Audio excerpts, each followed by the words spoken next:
नमस्कार। Economics Awadh classes YouTube channel पे आपका स्वागत है।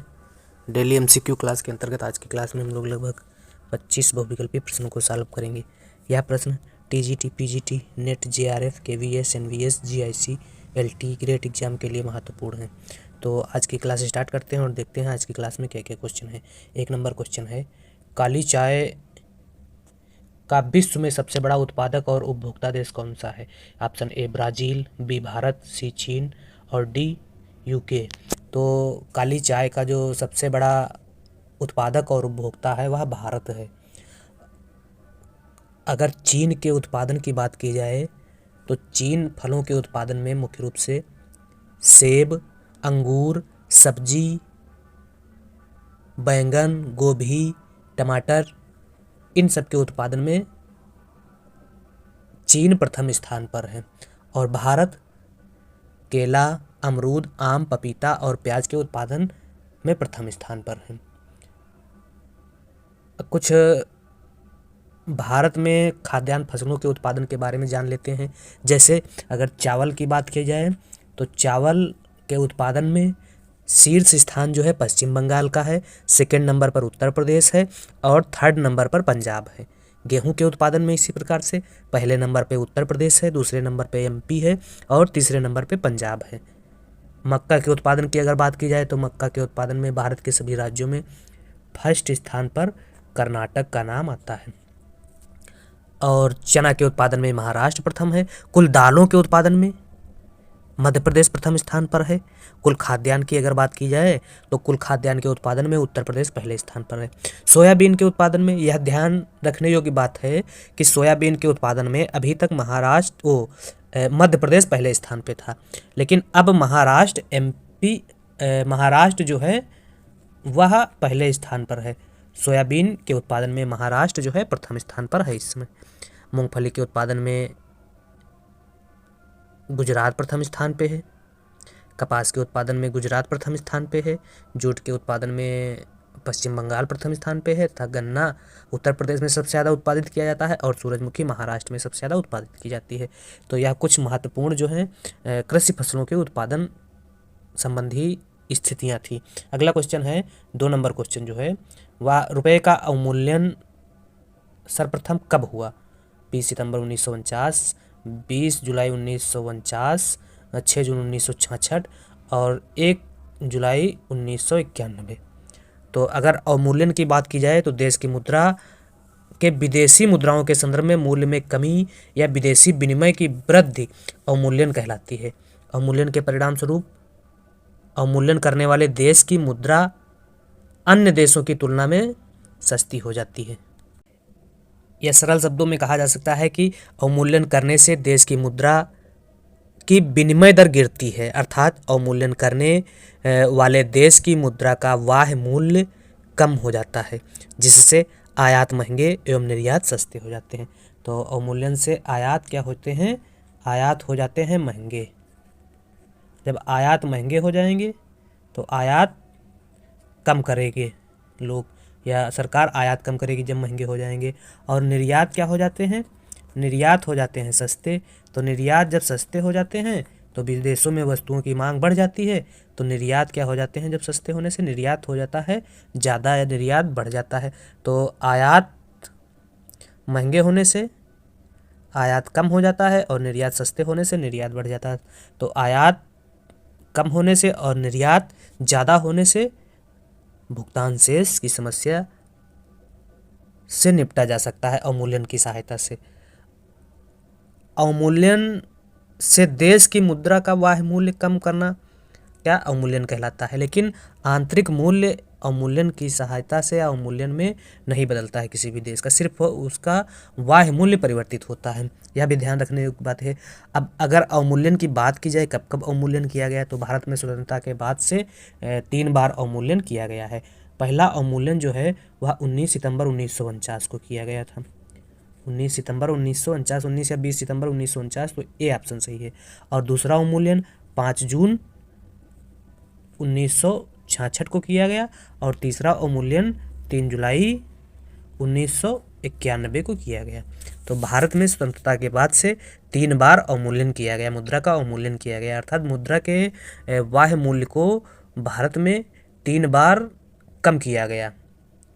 3 बार कम करने से क्या हुआ, आयात बढ़ा, नहीं आयात हाँ बढ़ा और निर्यात कम हुआ। तो अब अगला क्वेश्चन देखते हैं। 3 नंबर क्वेश्चन जो है वह है ऑपरेशन फ्लड कार्यक्रम की शुरुआत कब की गई।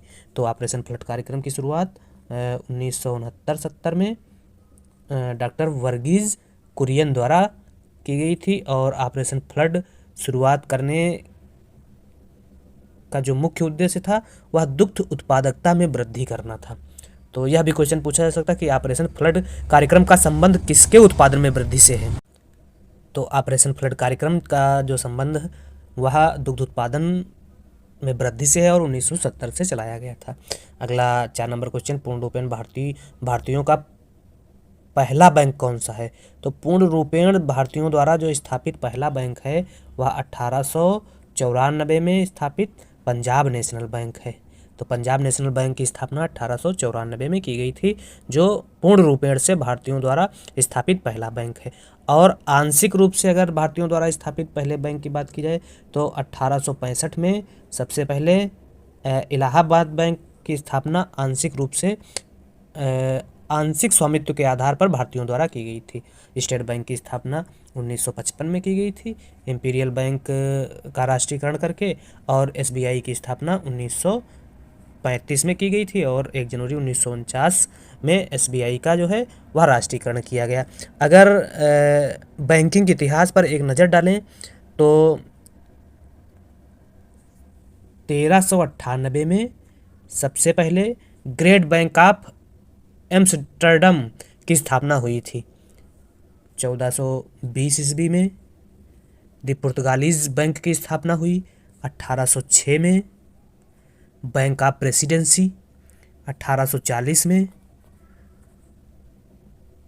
मुंबई 1806 में बंगाल प्रेसिडेंसी की स्थापना हुई, और 1840 में मुंबई प्रेसिडेंसी, और 1843 में मद्रास प्रेसिडेंसी। तो 1806, 1840 और 1843 यह 3 वर्ष महत्वपूर्ण है। 1806 में बंगाल प्रेसिडेंसी बैंक की स्थापना हुई। 1840 में मुंबई प्रेसिडेंसी बैंक की स्थापना हुई। 1843 में मद्रास प्रेसिडेंसी बैंक की स्थापना हुई। इसके बाद 1856 में संयुक्त स्कंद कंपनी अधिनियम आया। फिर 1865 में अभी हम बताए कि भारतीयों द्वारा आंशिक रूप से स्थापित पहली या सबसे पुरानी भारत की बैंक कहलाती है। 1856 में जो बैंक स्थापित हुई, 1856 या 1865 में, वह इलाहाबाद बैंक थी। तो 1865 में भारतीयों द्वारा स्थापित सबसे पहली बैंक जो है आंशिक स्वामित्व के आधार पर इलाहाबाद बैंक कहलाती है, और भारत की सबसे पुरानी बैंक भी इलाहाबाद बैंक ही कही जाती है। और इलाहाबाद बैंक को वर्ष 2020 में इंडियन बैंक में, बैंक ऑफ इंडिया में विलय कर दिया गया। तो इलाहाबाद बैंक का अस्तित्व समाप्त हो गया, और इलाहाबाद बैंक जो है इंडियन बैंक के साथ मिलकर कार्य कर रही है वर्तमान में 2020 से। और 1878 में अवध कमर्शियल बैंक की स्थापना हुई। 1878 में जब अवध कमर्शियल बैंक की स्थापना हुई तो इसका मुख्यालय फैजाबाद में बनाया गया। 1894 में पीएनबी की स्थापना हुई और भारतीयों द्वारा पूर्ण रूपेण से स्थापित पहला बैंक था। और 1921 में क्या हुआ, 1921 में पूर्व में स्थापित Bengal presidency bank, Mumbai presidency bank और मद्रास प्रेसिडेंसी बैंक को आपस में विलय कर इंपीरियल बैंक की स्थापना की गई। इंपीरियल बैंक, तो यह भी क्वेश्चन पूछा जाता है कि इंपीरियल बैंक की स्थापना किस वर्ष की गई थी। तो इंपीरियल बैंक की स्थापना 1921 में की गई थी। फिर 1927 में केंद्रीय बैंक स्थापित करने के लिए एक आयोग गठित किया गया, जिसके अध्यक्ष एंग हिल्टन को बनाया गया, इसलिए इस आयोग को एंगहिल्टन आयोग भी कहा गया। 1934 में आरबीआई अधिनियम पारित किया गया और 1935 में 1 अप्रैल 1935 में आरबीआई की स्थापना की गई। 1940 तक आरबीआई ने बर्मा के केंद्रीय बैंक के रूप में तथा 1948 तक आरबीआई ने पाकिस्तान के केंद्रीय बैंक के रूप में कार्य किया, 1948 तक। और 1 जनवरी 1949 को आरबीआई का राष्ट्रीयकरण किया गया और 1949 में ही बैंकिंग अधिनियम भी पारित किया गया था। अब 1954 में राष्ट्रीय ग्रामीण साख सर्वेक्षण कमेटी का गठन किया गया, जिसके अध्यक्ष एडी गोरेवाला को बनाया गया। कमेटी ने सुझाव दिया कि 1955 में कमेटी के सुझाव पर ही जो है 1955 में इंपीरियल बैंक का राष्ट्रीयकरण कर दिया गया और इंपीरियल बैंक का नाम बदल दिया गया। राष्ट्रीयकरण करने के बाद इंपीरियल बैंक का नाम बदलकर एसबीआई कर दिया गया। तो SBI state bank of India की स्थापना 1955 में हुई और इंपीरियल बैंक का जो हो बदला हुआ नाम स्टेट बैंक ऑफ इंडिया कहलाया या कहा गया। तो इस प्रकार से एसबीआई राष्ट्रीयकृत होने वाली प्रथम व्यापारिक बैंक बनी और वर्तमान में व्यापारिक बैंकों में एसबीआई जो है सबसे बड़ी व्यापारिक बैंक कहलाती है या है। 1969 में क्या हुआ? अब अगले 1969 में 14 बड़े बैंकों का राष्ट्रीयकरण कर दिया गया, जिनकी जो पूंजी थी वह 50 करोड़ रुपए प्लस थी। उन 14 बड़ी बैंकों का राष्ट्रीयकरण 1969 में कर दिया गया और 1980 में 6 बड़े बैंकों का राष्ट्रीयकरण कर दिया गया, जिनकी कुल पूंजी जो है प्रदत्त पूंजी वह 200 करोड़ रुपए से ज़्यादा थी।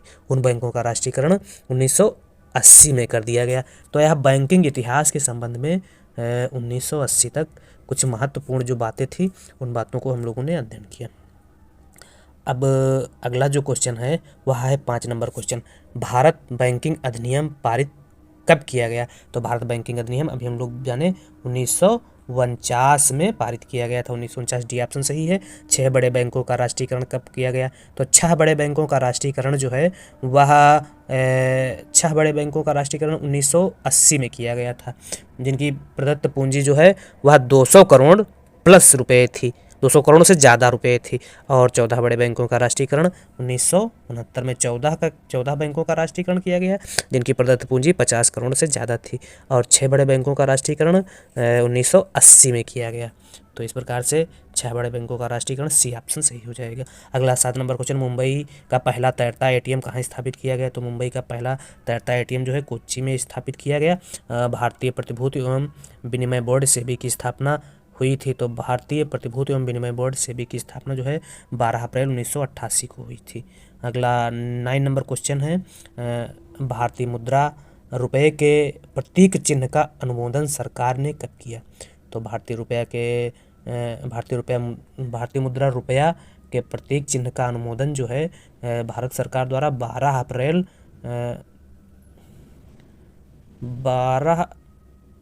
अप्रैल 2010 में किया गया था। तो 15 जुलाई 2010 में किया गया, 15 जुलाई 2010 में, डी सही है। अगला क्वेश्चन जो है, आधुनिक भारत में बजट की परंपरा की शुरुआत करने का श्रेय किसे जाता है? तो आधुनिक भारत में बजट परंपरा को शुरुआत करने का श्रेय जेम्स विल्सन को जाता है और जेम्स विल्सन को भारतीय बजट का जनक भी कहा जाता है।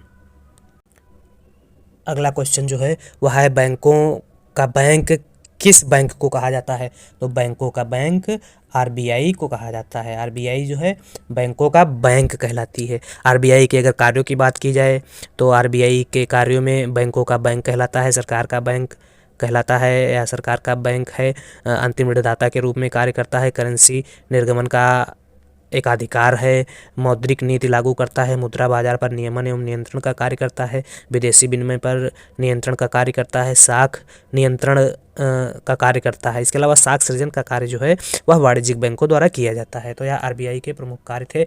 आरबीआई की स्थापना 1935 में हुई थी और आरबीआई अधिनियम 1934 में अधिनियम बना। तो यह आरबीआई के संदर्भ में कुछ महत्वपूर्ण बातें थी। अगला क्वेश्चन जो है 12 नंबर क्वेश्चन, शून्य आधारित बजट तकनीक किस देश की देन है? तो शून्य आधारित बजट तकनीक जो है वह संयुक्त राज्य अमेरिका की देन है। 1969-70 में पीटर पायर द्वारा संयुक्त राज्य अमेरिका में सर्वप्रथम शून्य आधारित बजट जो है वह अपनाया गया और भारत में 1987 के बजट से शून्य आधारित बजट अपनाया गया था। अगला जो क्वेश्चन है वह है 13 नंबर क्वेश्चन, आय तथा रोजगार सिद्धांत किसे कहा जाता है? तो आय तथा रोजगार सिद्धांत जो है यह समष्टि अर्थशास्त्र के प्रमुख सिद्धांत कहलाते हैं। अगर समष्टि अर्थशास्त्र की परिभाषा की बात की जाए तो माइक्रो इकोनॉमिक्स इसमें जो है समस्त अर्थव्यवस्था का अध्ययन किया जाता है, जिसमें समग्र मांग, समग्र पूर्ति, समग्र रोजगार तथा समग्र निवेश तथा समग्र आय का अध्ययन किया जाता है। इस अर्थशास्त्र के जो है माइक्रो और माइक्रो दोनों शब्दों के जो जनक हैं वह रैग्नर फ्रिस्को माना जाता है। तो इस प्रकार से जब संपूर्ण अर्थव्यवस्था के आर्थिक चरों का अध्ययन किया जाता है तो उससे क्या कहा जाता है? समष्टि अर्थशास्त्र कहा जाता है, जिसमें आय एवं रोजगार का सिद्धांत, समस्त कीमत स्तर एवं मुद्रास्फीति का अध्ययन, आर्थिक विकास का अध्ययन, वितरण एवं बृहद विश्लेषण का अध्ययन, राष्ट्रीय आय का अध्ययन, इन सब का अध्ययन किसमें किया जाता है? समष्टि अर्थशास्त्र में किया जाता है। अगर व्यष्टि अर्थशास्त्र की बात की जाए तो व्यष्टि अर्थशास्त्र में व्यक्तियों के छोटे समूह की आर्थिक क्रियाओं का अध्ययन व्यष्टि अर्थशास्त्र में किया जाता है। इसमें मुख्य रूप से फर्मों, परिवारों, व्यक्तिगत कीमतों, मजदूरी, आय, व्यक्तिगत उद्योगों और विशेष वस्तुओं का अध्ययन किया जाता है, जिसके शाखाओं की अगर बात की जाए तो मुख्य रूप से मांग का सिद्धांत, लागत का सिद्धांत, लगान, मजदूरी, लाभ, ब्याज तथा आर्थिक कल्याण का अध्ययन जो है व्यष्टि अर्थशास्त्र के अंतर्गत किया जाता है। तो यह व्यष्टि अर्थशास्त्र और समष्टि अर्थशास्त्र की कुछ महत्वपूर्ण बातें थी। अगर व्यष्टि अर्थशास्त्र के समर्थक अर्थशास्त्रियों की बात की जाए तो एडम स्मिथ, रिकार्डो, जेबिसे और जेएस मिल को माना जाता है तथा समष्टि अर्थशास्त्र के समर्थक अर्थशास्त्रियों में माल्थस, सिस्मॉन्डी, कार्ल मार्क्स, वालरा, विक्सेल और फिशर को माना जाता है। अगला जो क्वेश्चन है वह है 14 नंबर क्वेश्चन, जीवन के भौतिक गुणवत्ता सूचकांक का प्रतिपादन किसने किया? तो जॉन टिनवर्जन ने जीवन के भौतिक गुणवत्ता सूचकांक का प्रतिपादन किया था। अगला क्वेश्चन 15 नंबर क्वेश्चन है, मुद्रा स्वयं मुद्रा का निर्माण करती है, कथन किसका है? तो मुद्रा स्वयं मुद्रा का निर्माण करती है कथन क्रोमर का है। क्रोमर ए ऑप्शन में है, ए सही हो जाएगा। अगला क्वेश्चन है, भारत का पहला मोबाइल बैंक कहाँ स्थापित किया गया?